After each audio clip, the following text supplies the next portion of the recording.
Nino, ein neugieriger kleiner Kater mit weißen Pfoten, fand beim Herumtollen unterm Sofa etwas Seltsames. Ein schillerndes Glitzerband. Es funkelte in allen Farben, bewegte sich beim kleinsten Windhauch.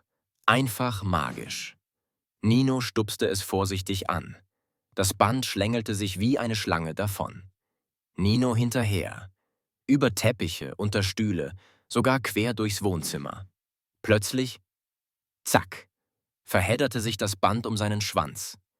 Nino drehte sich im Kreis, purzelte um, landete auf dem Rücken und lachte, so gut ein Kater eben lachen kann. Da kam sein Mensch ins Zimmer und sah ihn verwickelt im Glitzerband. »Na, kleiner Zauberer, hast du wieder Magie gefunden?« Nino schnurrte zufrieden. Denn für ihn war klar, ein Glitzerband kann ein Drache, ein Regenbogen oder ein Schatz sein, wenn man nur genug Fantasie hat. Ende.